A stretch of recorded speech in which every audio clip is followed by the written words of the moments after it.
Hello students, important 2 mark and 3 mark problem list இப்போ நம்ம lesson number 5ல இருக்கோம். lesson number 5 exercise problem number 5 that is volume 1 உடைய last problem இதுதான். Right. So lesson 5ல நம்மளுக்கு எல்லா ப்ராப்ளமே important தான். So அந்த ஆர்டர்ல இப்போ நம்ம லாஸ்ட் ப்ராப்ளமை எக்ஸ்பிளைன் பண்ணி முடிச்சிடலாம். சரியா? ஸோ எப்படி இதை சால்வ் பண்ணணும் அப்படிங்கிற ஐடியாவை ஃபர்ஸ்ட் பார்ப்போம். என்ன கொடுத்துருக்காங்க பாருங்க.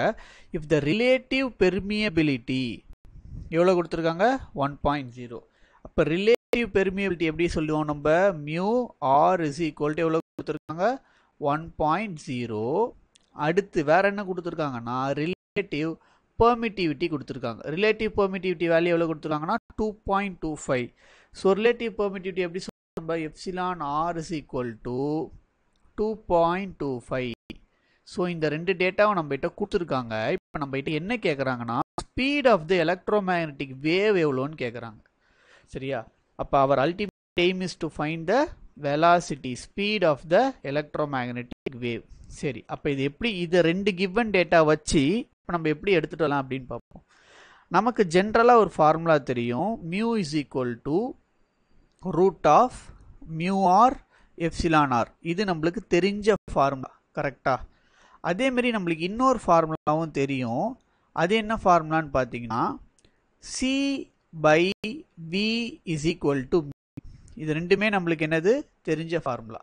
அப்போ ரெண்டு சைடும் நம்ம என்ன பண்ணலாம்னா மியூவை போய் அதை சப்ஸ்டியூட் பண்ணிங்கன்னா நம்மளுக்கு ஃபார்முலாவே நம்ம இப்போ என்ன பண்ணுறோம்னா டிரைவ் பண்ணுறோம். எப்படி டிரைவ் பண்ணுறோம் பாருங்க.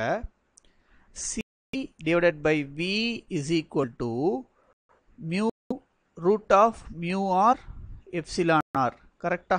இந்த மியூவை வந்து நான் இங்கே சப்ஸ்டியூட் பண்ணுறேன் இந்த வேல்யூவை. ஓகேவா? ரைட். அப்போ வி தானே எனக்கு வேணும். அப்போ வியை மட்டும் ஒரு சைடு வச்சுக்கிட்டேன்னா இது எனக்கு என்ன ஆகும் C divide by root of mu R epsilon ஆர்னு கிடைக்கும். கரெக்டா? ஸோ ஃபார்முலாவை நான் இப்போ என்ன பண்ணிட்டேன் டிரைவ் பண்ணி எடுத்துட்டேன். இப்போ இதுக்கப்புறம் என்னது ஜஸ்ட் நான் சப்ஸ்டியூட் பண்ணால் I am going to get the answer. அப்போ வி இஸ் ஈக்குவல் டு சிங்கிறது என்னது speed of light. Speed of லைட்டோடைய வேல்யூ எவ்வளோ 3 × 10⁸ divided by root of mu R அப்படிங்கிறது என்னது 1.0 வேல்யூ கொஸ்டினில் கொடுத்துருக்காங்க. கரெக்டா? Relative permeability. அதேமாதிரி எப்சிலான் ஆருங்கிறது என்னது ரிலேட்டிவ் பெர்மிட்டிவிட்டி. அதோடைய வேல்யூ எவ்வளோ கொடுத்துருக்காங்க 2.25. அப்போ இதை நம்ம என்ன பண்ண போகிறோம்னா ரூட்லேருந்து வெளியில் எடுத்தோம்னு வச்சுக்கோங்களேன். 3 × 10⁸ இந்த 2.25 நம்ம ரூட்லேருந்து வெளியே எடுத்தோம்னா 1.5 கிடைக்கும். சே ஃபார் எக்ஸாம்பிள் 15² என்னது 225. அதே மாதிரி தான் இருக்குது. அப்போ 2.25 ரூட்லேருந்து வெளியே எடுத்தோம்னா எனக்கு 1.5 கிடைக்கும். அப்போ நான் இதை சால்வ் பண்ண போகிறேன். இப்போ நான் இதை கேன்சல் பண்ணனா எனக்கு என்ன கிடைக்கும் பாருங்க 1.5 1 டைம் 2s are 3.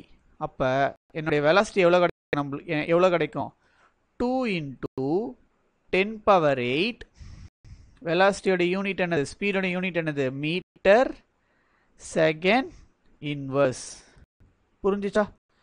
ஸோ ரொம்ப ஒரு முக்கியமான ஒரு problem. Example problem exercise problem ரெண்டுமே இந்த லெசனில் நம்ம ப்ராக்டிஸ் பண்ணியிருக்கணும். அந்த ஆர்டரில் இந்த லாஸ்ட் ப்ராப்ளம் இந்த 5th லெசன் வால்யூம்லேயும் இதான் ஃபஸ்ட் வால்யூம்லேயும் இதான் நம்மளுக்கு லாஸ்ட் ப்ராப்ளம். ஸோ ஒரு வாட்டி நல்லா ப்ராக்டிஸ் பண்ணிக்கோங்க. இந்த ப்ராப்ளம் நமக்கு 2 மார்க்கில் கேட்கறதுக்கான பாசிபிலிட்டிஸ் நிறையா இருக்குது. ஆல்ரெடி கேட்டிருக்கவும் செஞ்சுருக்காங்க. சரியா? So thank you so much. Practice மோர்.